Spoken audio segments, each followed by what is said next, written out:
what are we on now? Right, basically now we're on to bell target, which is a very old sport that really dates back to the 1880s when it first started.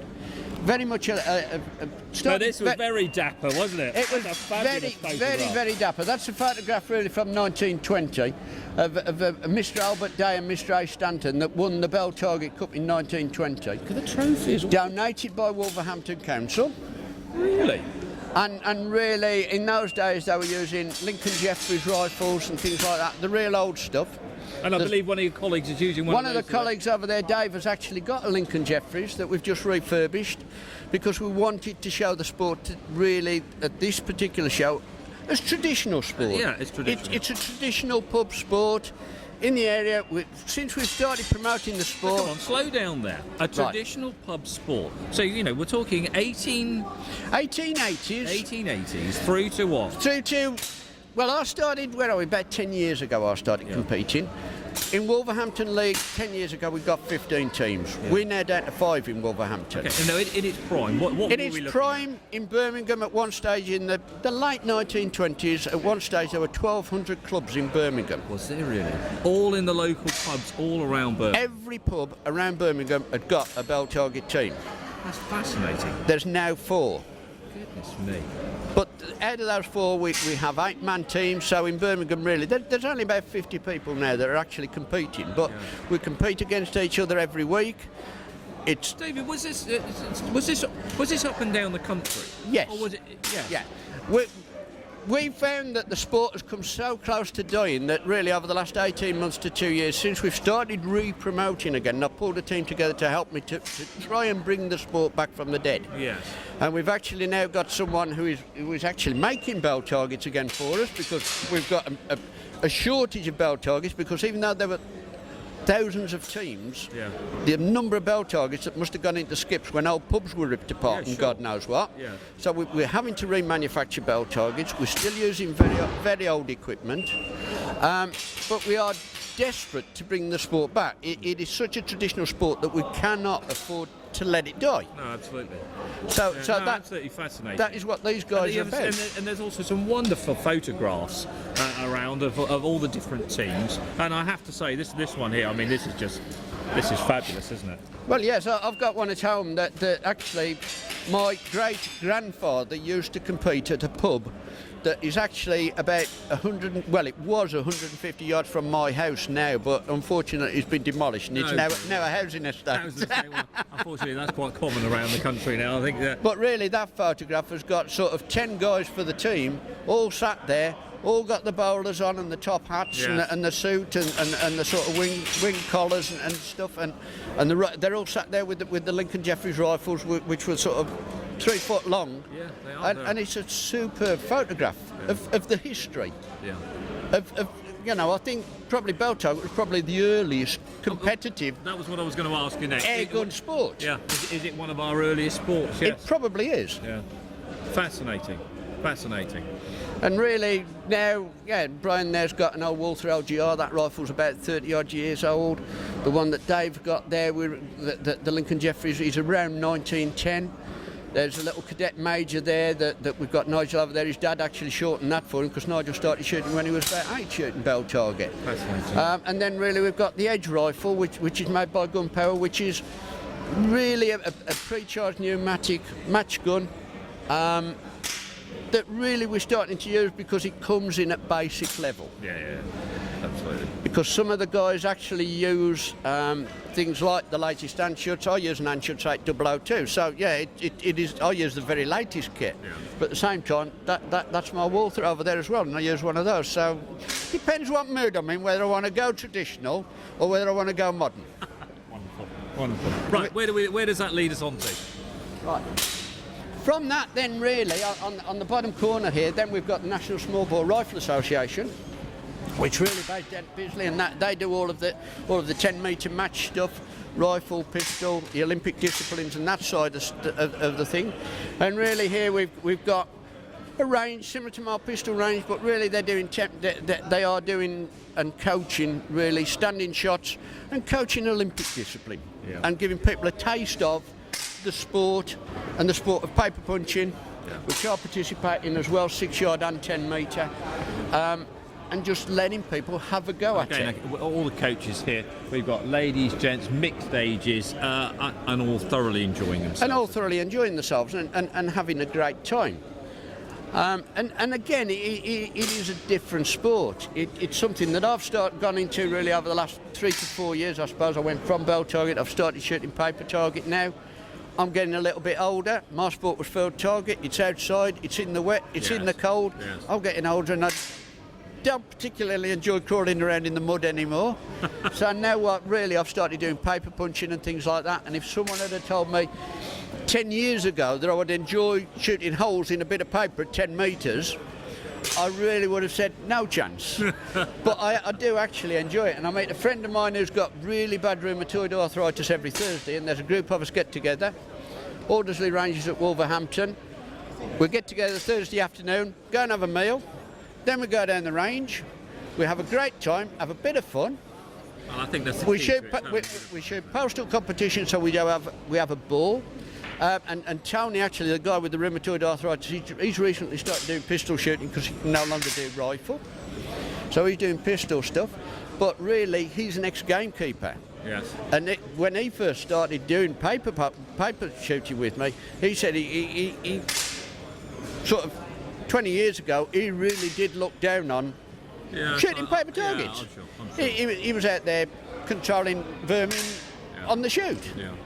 Now, well, David, thank you very much indeed for sharing that with us. Now, we're in the airgun section here. Now, for all of you that are out on the show, do come down and have a chat with David, and he'll happy to discuss all your air rifle, air pistol, all your air shooting requirements.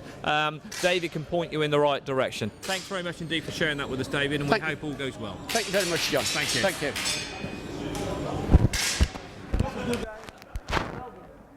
Well, we're in the airgun section here, and this is always very fascinating. Now, we've met with David this morning, and now we've got another David. Pleasure to meet you, David. Now, come on, explain a bit about your chaps and what this is all about. Basically, what we're doing is we're attempting to bring the cadets up into the 21st century. They've been shooting for hundreds of years now, antiquated competitions from the 1850s and stuff like that. Yeah. And we've taken the cadets, we're introducing them to ISSF competitions, and we're introducing them to 50-metre championships, etc, etc. To do this, though, we have to be self-funded. With the present climate with the military money, we have to be self-funded. So kindly, the organisers of this have allowed us to have our 3 lanes. And what we're doing is we're asking the general public to generously donate £5 to have a go with the air rifles, and the boys are doing that themselves. Fantastic. Now, what air rifles are we using currently? We're using at the moment the Air Arms air rifle. Excellent rifle is the 200. Yes. The 200 we find very good for the younger or the smaller cadet. Right. And for competition, we're moving up to the 400. And the MPR, and we find that very good for target rifle shooting at the about county level. And then the Air Arms are doing a development at the moment on the EV, the Evolution, EV2, and we're getting a different stock on it. And hopefully, with what we're doing in the future, we'll have a British shooter. Yes. With a British rifle. Fantastic. On the podium, and that is what we're actually aiming at brigade level. Yeah. Wonderful. Well, I hope it all goes well, and thank you very much indeed for sharing. Not a problem. On that. Not a problem. And we'll catch up with you later on today. Thank you. Great. Now, David, very interesting to see the forces here, isn't it? It's absolutely brilliant because they've really been coming with us now for about 12 months, coming to different shows, and it's absolutely great to see youngsters actually on the line teaching other youngsters and also teaching adults. Yes. Yeah, I think that's the key to it. It's not just the youngsters that are here. You know, I've seen 1 or 2 adults enjoying themselves as well. Yeah, well, that's right. I mean, so really on this range and also really on the manufacturers' ranges, if we go just down here. Yeah, let's lead on. Let's go to the manufacturers section. Then really down on the manufacturers' ranges, we have various manufacturers that bring guns into the shows. We take them around to different shows, different parts of the country. And what we have then really is that we've got coaches, trained people, that are actually demonstrating the guns for the manufacturers, and we've got Virot. They're a very strong team. They've got some. They've been doing it for a lot of years. They're very good. They make excellent guns. Absolutely superb pieces of equipment. We can see them setting up. And they're just setting up at the moment. And then really what we also do is it allows us to get new guns onto a manufacturer's range as well and do some R&D for them, because if they start to play up, we find out about it very, very quickly. Yes. And that then can be fed back to the manufacturer, so that really they get the development of the rifles is done very, very much on the foot. Yes. And very, very quickly. That's the key, on the foot and quickly, isn't it? Yeah, and really because with the ATEO we do last year we did 36 game fairs and shows. Did you really? Yeah, we're like the Wessex Brigade, we're self-funded, we have to get out there and do it. All the guys are volunteers, they only ever turn up, they come out, they have a bit of fun, they enjoy having a go with the guns, they get to try new equipment, they get to have a great time. But they are all volunteers. Yeah. So yeah. Now we Barak here, and one or two other manufacturers. Well, we've got Prestige, and on the Prestige range, we've also got the new idle back chair as well. I see that's under test at the moment. And really, that so people can try the idle back chair, which again is a new product. So it allows it to be put into the hands of the punters, the people that are out there that are looking to spend money. Yes. And they can try it before they actually start to get the credit cards out. Yeah, very nice. Yeah, very nice too. Then really we've got gunpowder with the gunpowder stealth. That rifle, they've got another version of it down on the bell target range, which is the new age rifle, and that's been going on to the bell target ranges, which we'll get down to in a short while. We've then got Theoban. Theoban, a local company to the area really, Lincolnshire. Been making rifles for a long while. We've got the Theoban Rapid 17 on there. Been going down very, very well. It's a superb pest control rifle. Is it really? Yes. It was designed originally really very much for the pest control industry. Yes. It's now come out really, it's become a target rifle, it's become a pest control gun. It's developed into all sorts of areas. Yes. It really is sort of and then covering most angles, that one rifle, isn't it? And then really, so next range we've got Ruag Diana down here. A lot of German rifles. Diana haven't been doing a lot of demonstrations in the UK for a number of years now. This is the second year that they've been at this show. It allows us to put the Dianas. They've come up to date. Most people really remember Dianas from the sort of 1940s, 1950s. Very early days, yeah. The very early days. We're now up to date. We've got things that are working there on sledges, so they're recoilless and all sorts of things. Oh, right. So again, so a lot of leading edge technology is on there for people to come and try. Yeah. Day state range. We've got a young man on there at the moment. He's shooting one of the new day states. Top of the line equipment, full of technology, absolutely brilliant. A lot of people just queue to get onto this stand because it is the very latest gun, full of technology. People want to try it. Really are market leaders, aren't they? Yeah, people really want to try it. Fabulous. Right, now where does that lead us on to? Then we're into Firebird. Then we're back really to my coaching lines, where we've got youngsters being coached. We've also got an adult coaching line. We've got another youngster, Josh, joining us here. That's absolutely wonderful, isn't it? We've also got an adult coaching place on there as well, because we also work with adults, so quite often we get people come with technical questions they want answers to. They're having a problem with the rifle that they've got at home, or they've got a problem with the shooting position or the shooting style. It allows one of us to spend 10 minutes with them, look at what they're doing, point them in the right direction and help them really to improve their own shooting technique. David, quick question. People in wheelchairs, were you able to accommodate them? Yes, not a problem at all. No problem. Not a problem at all. We do our own coaching program, and I actually, because I'm an ex-field target shooter and I still do that, I run a couple of clubs. I now do 6-yard, 10 metre, I do pistol shooting as well. Yes. And I've actually been working, 5 years ago I met a guy at Weston Park who'd lost the use of his right hand. Yes. Taught him to shoot off his left arm. Yes. He was out in Beijing at the Paralympics. Fantastic story. Oh, great. And really sort of got him back into the sport. Yes, yes. And got him back doing things. Yeah. Then really round the corner here we've got something which we don't do at many shows purely because it's very difficult to get it set up. But at this show it's great because they do actually allow us and really put us this extra petition on and build me the booth so that we can actually do pistol shooting, and we've got competitions running in here where there's pistols for prizes and things You'll like see all the that. pistols over on the side. We've got lots of CO2 pistols, spring pistols, pre-charged pneumatic pistols. And just for so the general public understand, pistols have been outlawed in Britain for a while now, which are all live round, and this is purely pistols. This is air pistols. Air pistols. Albeit that they do look like what you and I would call a traditional firearm. Yeah. They are air pistols. They are all air pistols, and because we've got this, it allows us really to let people in. Yesterday, this range was absolutely buzzing all day long. Yeah. Last year we had 2 bays. This year we're up to 4 bays. Next year I think we're already probably looking at putting 6 to 8 bays on. Fantastic. Because it was so popular yesterday. Wonderful, wonderful, good. Yeah. Well, thank you very much indeed Thank you, for John. taking a bit of time out. Take you down to the other bit if you want to go down fire there. on. Yeah, absolutely. Right. Let's go. Really just outside here. Obviously we've got our stuff here where we're doing a lot of information stuff. We train pest control operatives. I do training for British Waterways on mink dispatch and things like that. Oh yes. So I now find that I do all sorts of things really related to air guns. Yes. The next section really we've got the action air pistol shooting. That I feel sure they haven't got any customers at the moment, but I feel sure one of the guys I'm sure will one or two talk of you through it. one or two of the guys can do a demonstration and show you what they're about. Right. Okay. Let's just enter in there. It's the first time that something like this has actually come to a show.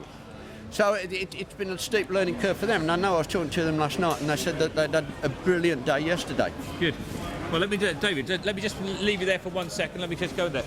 Guys, is it possible that we can somebody can do a bit of a... We can get you just to wear some safety glasses, please. A demonstration, if one, and then one can explain what's going on. Yep, I'll let Mark explain.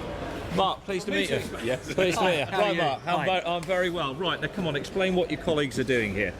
Okay, IPAS, it stands for the Iron Plate Action Shooting. Okay. Association has been around for a few years now. It's basically the UK version of what they call in America Steel Challenge. Right. So the idea, if you go on YouTube, you can see all those guys in America and they're using real handguns. Obviously in the UK, real handguns are banned, so we use CO2 air pistols. Okay. Okay. And they look just like a... Well, a proper they handgun, really don't do. they? I mean, these ones have been modified somewhat, Yes. and so they run really well. We improve the hammers and the triggers and things like that on them. But the only thing that's different, really, is the distances that we shoot at are slightly nearer. Right. And of course, we're using pellets, and they run on CO2 capsules. Can we see a pellet? Yeah, sure. This is sort of thing. It's just an ordinary 177. A traditional pellet. Yeah, just a one. Yeah, absolutely. That would go in any sort of air rifle on that calibre. No, I could see your colleagues sort of getting... Well, I mean, Explain Okay. what your colleagues do. Okay, so the idea of IPAS, it's a very, very simple game. You have 5 steel plates. Yes. Okay, and this one happens to be called that array is called Smoke and Hope. Right. Okay, now there are various different configurations that we can do, and they're limitless, really. Yes. But the idea of the game is simple. You engage the 4 grey plates Yes. first, and the stop plate, which is always a different colour, Okay. last. Oh, right. Now, what the range officer will do, he'll give the shooter a set of instructions. He'll say, "Are you ready?" He'll say, "Stand by," and then the next thing that will happen is the timer will beep. So that sets the clock going. Okay. So then, as soon as that beep goes, Stephen will engage those plates as quickly as he can, hitting the stop plate last. I'm with you. And then what we'll do is we'll see his time on the Fabulous. Come up on scoreboard. the scoreboard at there. Over there. What time are we looking for? Well, Steve's pretty good. So we're looking for something that will probably be around the 2-second mark. Shooter, load and make ready. So Now- no pressure then. Absolutely not, no. Now, the start position is always the same. It's hands in surrender, Okay. shooting from the holster, or drawing from the holster. So let's see how he gets on. Shooter ready. Stand by.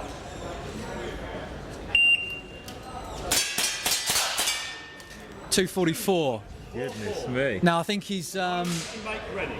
he hasn't had enough coffee yet, obviously. Absolutely. I think we And you're probably making him a little bit I nervous. think he's teasing us. Stand by.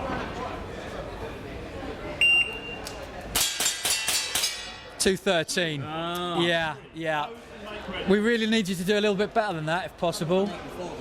Come on, then. Yeah, he did do a 1.84 this morning, so. Stand by.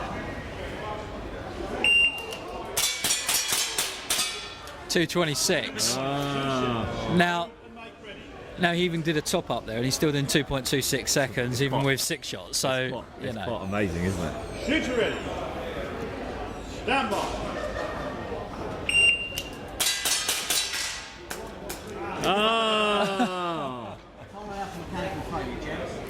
We see that happens. Now, in real steel that happens too. You know, I can understand how this can be some good fun. It's a lot of camaraderie here. It's great, and we had yesterday. We probably put 130 members of the public through this yesterday, and not one person said, "Oh no, I don't fancy that." That wasn't a lot of fun, was it? It's very.